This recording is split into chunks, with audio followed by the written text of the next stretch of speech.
Welcome to the Brisbane Property Podcast with your hosts Melinda and Scott Jennison.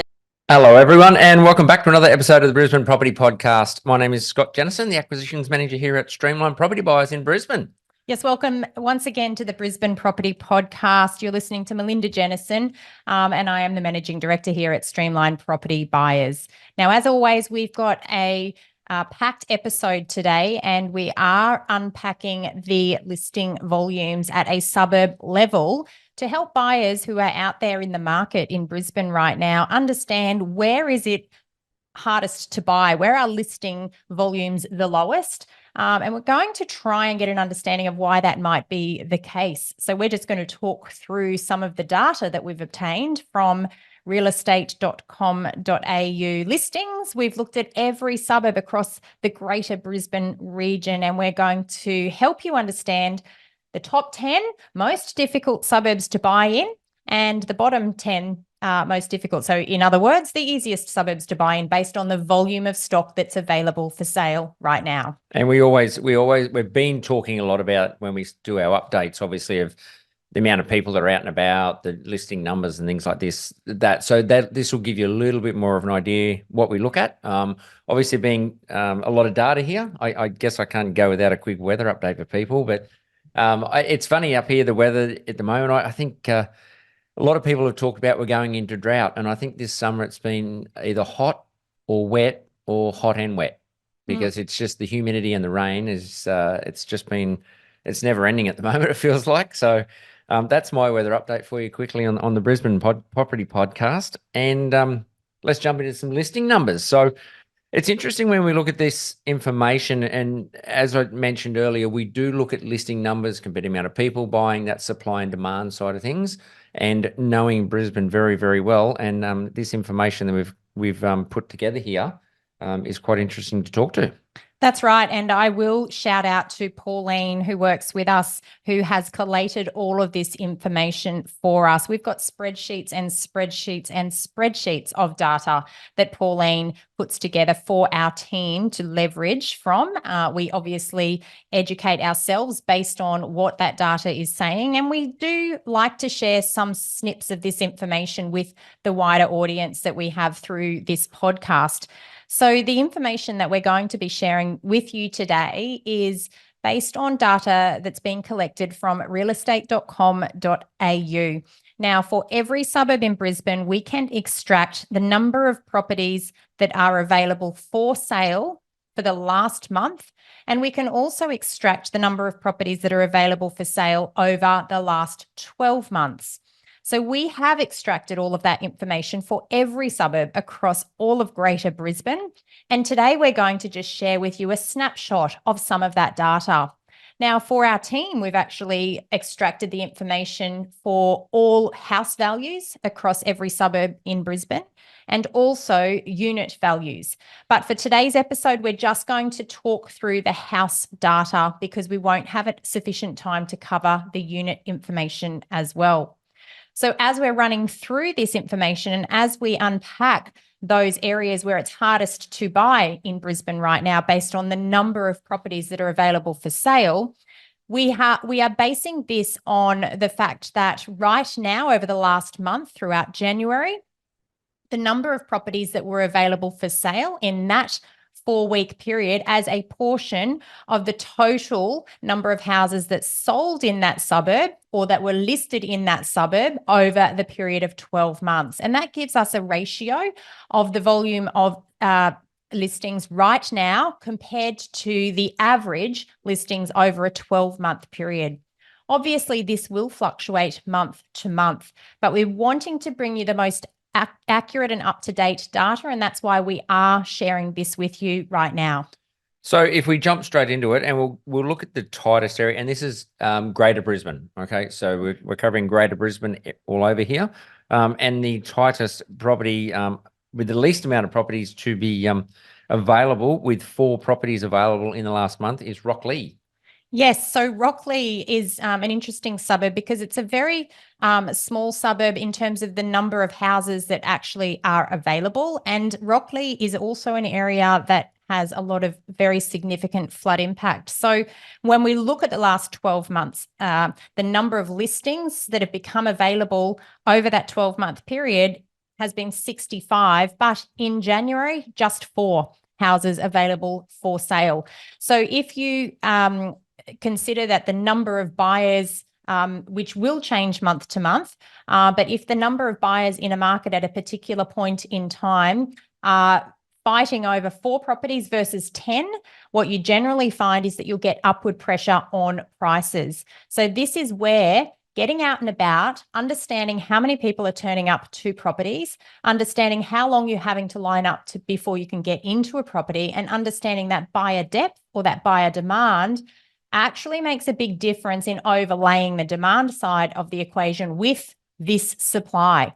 So this supply is just one part of the equation. So if you're shopping in Brisbane right now for property and you're in one of these locations that we're about to run through today, get out and about on the ground and understand the demand side drivers, and you'll know whether there's going to be that upward pressure on prices simply because of really limited supply as well. So the next property we're looking at, houses available in the last 12 months, is Upper Mount Gravatt, which had 9 properties available in the last month, I should say. And for the last 12 months, had 94 houses. Yeah, so as a proportion of the 12-month average, about 9.6% of properties were available in Upper Mount Gravatt just in the last 4 weeks.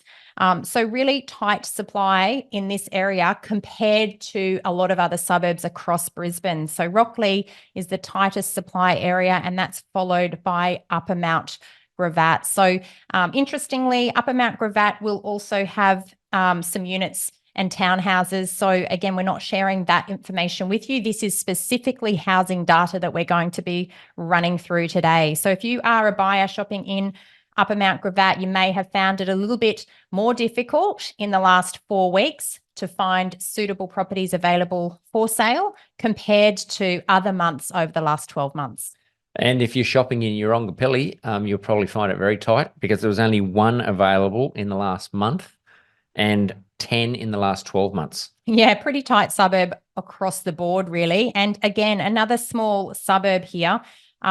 There's not going to be a high volume of houses in this particular suburb. So when we're looking at the volume of listings in the last 12 months, it's not surprising that there's only been 10. But this is actually really relevant for you as a buyer also, because if you have been looking for a new home and you are looking in Urongapilly and there's only been 10 listings in the last 12 months alone, if those homes are not suitable based on your requirements, there's a huge opportunity cost of staying out of the market over the last 12 months. And you'll know from our previous episodes in our market updates just how much price movement we've had in the last 12 months here in Brisbane. So this is where getting an understanding of what you're looking to buy and what you might be prepared to compromise on can often save you tens of thousands of dollars by getting you into the market faster. And some buyers, they may be less likely to compromise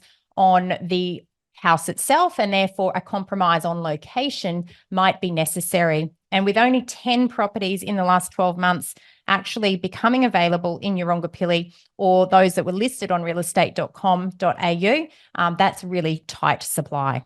So the next property we're looking at is Belmont, and Belmont had 5 properties available in the last month and 44 in the last 12 months. So that represents about 11.4% of stock being available in the last month compared to the 12-month average. Again, pretty tough if you are looking in Belmont to secure a property because there's going to be that high volume of buyers potentially vying for only 5 properties that become available for sale over an entire 4-week period. So, you know, this is a function of our overall tight supply market here in Brisbane. We often talk in our podcasts about the fact that listing volumes are between 30 and 40% below our long-term average, and that's information that typically relates to all of Greater Brisbane. So there's definitely going to be pockets where you've got more elevated supply and areas like these that we're running through right now where that supply shortage is even more acute. And this is why it's important for you to understand some of these metrics. So then the next one, we're out on the northwest area. So Ferny Grove, Ferny Grove had 8 properties available in the last month and 69 in the last 12 months. Yeah, pretty tightly held suburb. And I believe from the most recent census data, we've got about 80% of the demographic there being owner-occupiers and only 20% investors. So a lot of the buyers very competitively trying to compete for homes, family homes in this area. So with only 8, that's 2 per week over a 4-week period that are becoming available in that particular suburb.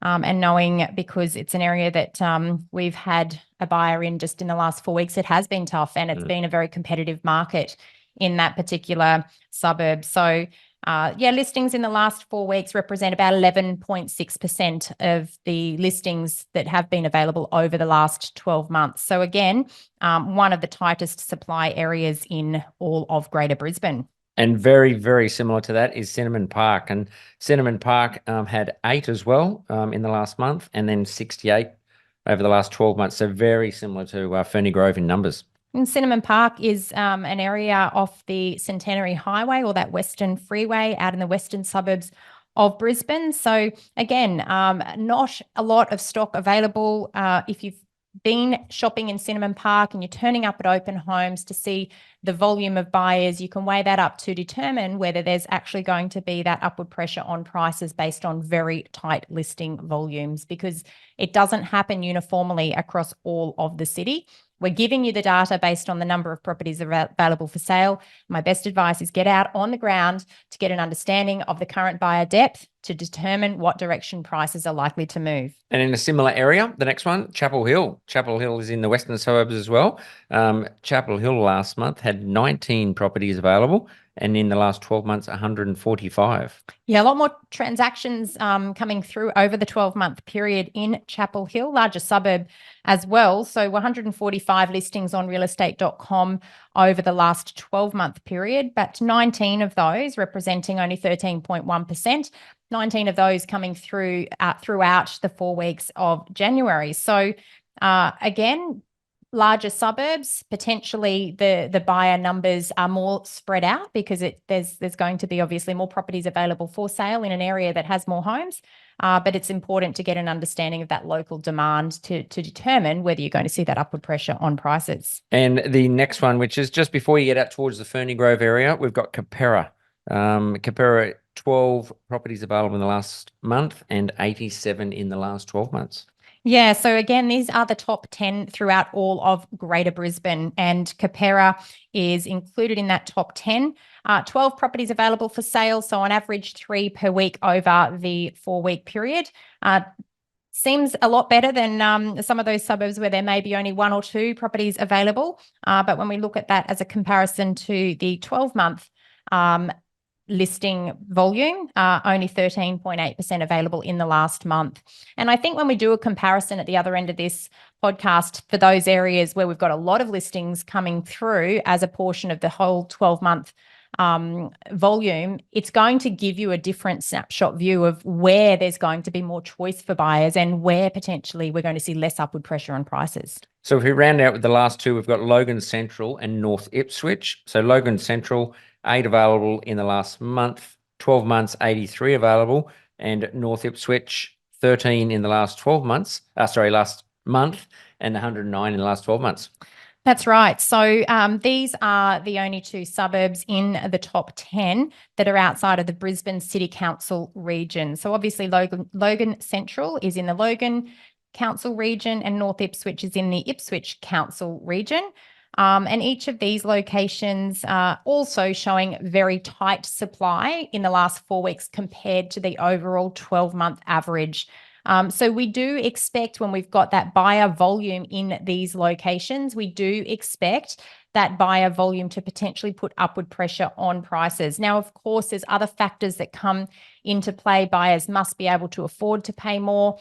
We must actually see that level of buyer competition aligned with affordability in these locations to see that upward pressure on prices. And of course, that's where working with professional buyers agents, or in fact, if you're an investor, working with qualified property investment advisors will help you understand why some of these metrics matter when it comes to selecting an investment grade location, or why some of these metrics matter when it comes to understanding the direction of a market that you might be purchasing a home in, because that is all information that you should be considering as a property buyer.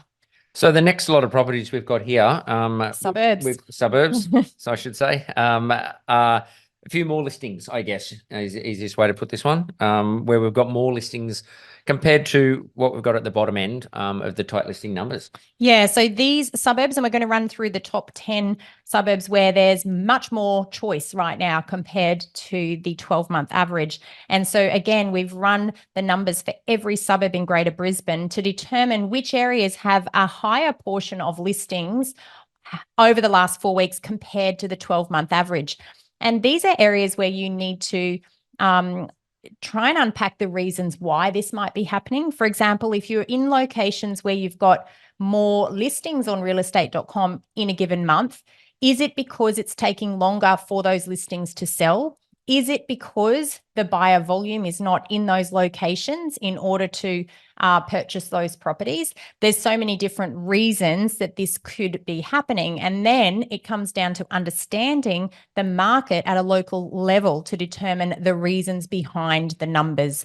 I'm always an advocate for property data. You know that I talk about property data a lot, but I'm also an advocate for overlaying data with local knowledge, and data alone can be completely misleading. It's how you interpret that data and overlay it with what you're seeing on the ground that makes the most sense. So if we work from, we'll work towards, I guess, the highest number of changes.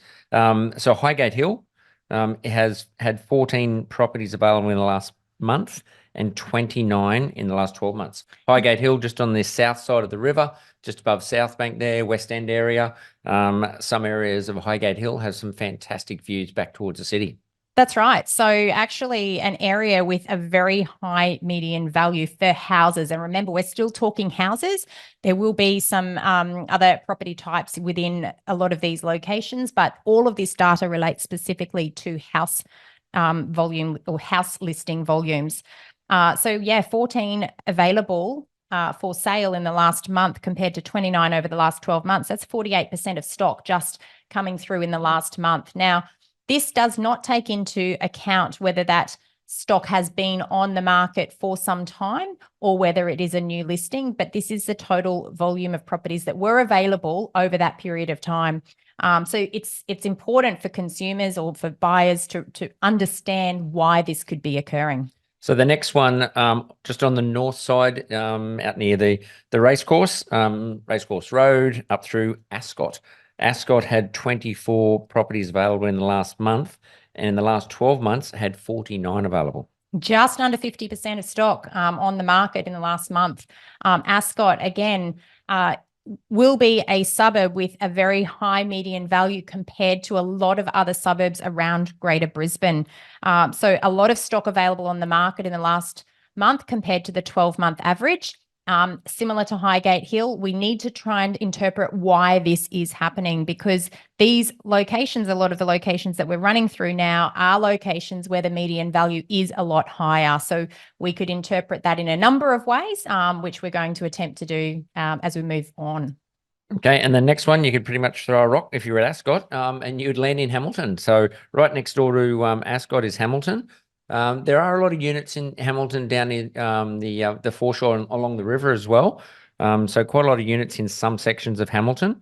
28 properties available in the last month, 57 in the last 12 months. And just to clarify, that's 28 houses available and 57 houses available over the last 12 months. So that's 49% of stock just in the last 4 weeks alone, still listed on the market on realestate.com.au. So a lot of prestige houses in Hamilton. A lot have either river or city views as well, and a very high-end suburb with a very high median value once again. So we are seeing more stock start to accumulate in those top 3 suburbs that we've talked about, where we've got areas with very high median values in Brisbane. So is it because the buyer volume at this level starts to thin out? That's the question that you can answer by getting out on the ground and understanding how many people are turning up to open homes in these areas. Yep. And then we head out to the west a little bit. We're going out to Moggill. Moggill had 26 properties available in the last houses, I should say. I keep getting that mixed up. 26 available in the last month and 48 in the last 12 months. So that's now more than 50%, 54% of the houses that have been available for sale over the 12-month period. 54% of them have been available just in the last 4 weeks. So again, what's happening out in Moggill? If you are a local out there, or if you're a property buyer out there, you'll have a lot more choice for properties that may be available for sale. So if you're turning up to open homes and no one else is attending those open homes, that may be a function of lower demand and high supply. Buyers become more diluted in a suburb where there's a lot more choice. So again, important for you to understand if you are a property buyer looking in this location. And in fact, any property buyer can look at the listings in a particular location at any particular point in time, and you can exclude those properties that are under contract from your search, and you can simply do a count based on the number of properties that you can see by scrolling down through the suburb that you're searching. That's going to give you an indication of the number of properties available or the listing volumes for that suburb whilst you're actually looking for a property to buy. And that's potentially how you can get to this more specific number around what the competition might also be looking at. And the next property, just out near Suncorp Stadium, near the Forex Brewery, we've got Milton. Milton had 5 houses available in the last month and 9 in the last 12 months. They're pretty tight in Milton. Yeah, super tight market with only 9 homes or houses available for sale in the last 12 months in the suburb. Really, really low listing volumes across the suburb as a whole, and 5 of those available throughout the last 4 weeks. So, the question to ask there is, are the 5 that are available right now long-term listings that have been sitting on the market and have not yet sold, or are they new listings? And you can obviously read much deeper into the data if you are interested in a particular suburb. And that's, of course, what we do here at Streamline Property Buyers, to help our buyers understand the market in more detail, especially property investors, but also home buyers, because it does dictate the direction of a market in a particular location. So Milton, very tightly held across the last 12 months. And potentially, more than 50% of the properties that have been available over the last 12 months still available today. Yep. So the next one, to the north, out on the Bay area, we've got Shorncliffe. Shorncliffe had 9 houses available in the last 12 months, and last month, I should say, get mixed up with the houses now, and then 16 in the last 12 months. Shorncliffe is a very small suburb as well, so the total volume of stock in this location will be lower than a lot of other surrounding suburbs. But yes, surprisingly, 56% of the properties or the houses that have been listed on the market in the last 4 weeks, that's 56% of the volume over the last 12 months. So very tightly held suburb, low listings over the last 12 months, but there appears to be more choice for buyers right now compared to the 12-month average. So if you're looking in Shorncliffe, there might be more for you to choose from right now compared to the long 12-month average. And then still on the Bay, but a little bit further south, we've got Manly. Manly had 27 homes available in the last month and 47 in the last 12 months. Yeah, this one's an interesting one because being a Bayside suburb, that seems like a high volume of listings, and it seems like there's a lot of choice for buyers out in Manly right now, with only 47 over the last 12 months, but 27 of those being available for sale in the last 4 weeks. The buyers will definitely become more diluted there. So potentially there's less upward pressure on prices in some of these locations. Again, if you are a buyer out in Manly, you'll get an understanding of how diluted the buyers are becoming when there's 27 properties available, 27 different choices for buyers. If you're turning up and not seeing lineups, it's an indication that buyers do have more choice, and therefore the supply side is elevated, if the demand is consistent, you typically don't see as much upward pressure on prices. And there's not a lot of choice when you go to Lutwyche, which is the next one. 6 properties available in the last month, houses available in the last month, and 9 in the last 12 months. Yeah, again, Lutwyche is a location where you've got a lot of higher density units. So again, we're looking specifically at house numbers here. And with only 9 properties over the last 12 months becoming available as listings on realestate.com.au, and 6 of those still available or available in the last 4 weeks. Yeah, that's 66% of the buyer choice coming through just in the last 4 weeks. So another interesting trend, and that is the suburb that's had no, I lied. There's one other. There's one other suburb that's had more properties in the last 4 weeks compared to the 12-month average, which I'll get to next. But Lutwyche coming in second place in terms of the buyer choice right now compared to the 12-month average. And again, as we mentioned earlier, when we talked about Brisbane City Council area, so that is, then we move down to the next ones, which are Scarborough. Scarborough's in Moreton Bay. And then it had 56 houses available in the last month and 109 in the last 12 months. Yeah, so that's out on the Redcliffe Peninsula for those people that understand the Brisbane layout. Moreton Bay region, Redcliffe Peninsula. So Scarborough, 56 properties available in the last 4 weeks. There's a lot of buyer choice out in Scarborough, and 109 properties for sale or listed for sale in the last 12 months. So that represents more than 50% again of the choice for buyers coming through just in the last 4 weeks. Again, more dilution and therefore less upward pressure on prices in these types of locations at a suburb level. And our next one is in the Scenic Rim area. It's Boonah, and Boonah had 19 houses available in the last month and 39 in the last 12 months. Interesting, this one, because it is a smaller country town, I guess you could say. But yes, with just 48% of the stock in the last 12 months coming through in the last 4 weeks becoming available for sale. And again, we haven't looked into the reasons why, whether this is due to old listings that continue to accumulate month on month. We have not dissected the data further other than just reporting on the raw numbers. But if you are shopping out in Boonah for a beautiful country abode, then you'll have more choice right now than you will have over any previous months over the last 12-month period. And probably will if you're in Chambers Flats. So Chambers Flats is in the Logan City Council area. It had 18 houses available in the last month and 24 in the last 12 months. Huge volume that have been brought forward in the last 4 weeks. So that represents 75% of the 12-month stock.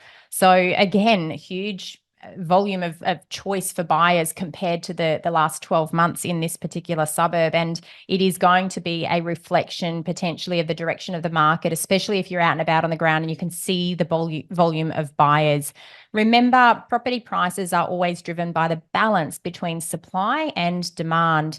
So when you actually see properties or areas at a suburb level where supply is tight, and one measure of supply is the information that we've shared with you today, and that is the number of properties available for sale. When supply is tight and demand is high, typically that puts upward pressure on prices, and providing you've got buyers with the capacity to continue to pay more due to fewer affordability constraints, then you're going to see those buyers potentially compete more to buy the limited stock. On the opposite end of the equation, when you've got areas where you've got more houses available for sale in a particular location compared to the long-term average, but the same volume of buyers shopping in that location, that buyer depth is more diluted. So you get fewer buyers per property, and that does not put as much upward pressure on prices. So I hope that information and breaking down that information for you gives you a better understanding of how different certain locations can be performing within a market. And Brisbane is not a single property market. We often talk about Brisbane as one thing. We talk about Brisbane data as one set, but it's so important to understand that Brisbane is made up of so many different areas, and we often talk about on the this podcast, the fact that different locations will move in different ways at different times based on local supply and demand metrics. So we're really giving you a snapshot view today of how you can measure that local supply metric. And we've also talked about what you can do by getting out and about on the ground to measure the local demand metric as well. And I hope that's been helpful. Yeah, that's obviously this data is very, very valuable for us. But then also that on the ground, as you mentioned, getting out, seeing how many people are turning up. This will be interesting to have a look at again when we move forward. If we see listing numbers start to increase and we get Pauline, who does a fantastic job, to redo this later on and have a look at it again, and we'll compare it compared to where we are now. If listing numbers do increase, which we're sort of hearing some agents talking about more properties coming. So fingers crossed that does happen for all the buyers as well. Again, thanks, Pauline, for all the information you've put together. It is always valuable. I know that Melinda gives you so much work to do when you do that. So thank you. Look, as usual, I'll let Melinda wrap it up. It's been great talking from a nice, humid Brisbane, as I mentioned earlier. I'll let Melinda wrap it up, and it's been great talking. I'll talk soon. Bye for now. Thank you once again for joining us on the Brisbane Property Podcast. As always, if you've enjoyed this episode, we would love for you to share with your family and friends. Please also take the time to leave us a review. It does help other people to understand the value that we can provide in our weekly episodes. We look forward to bringing you more episodes in the future. Until then, bye for now.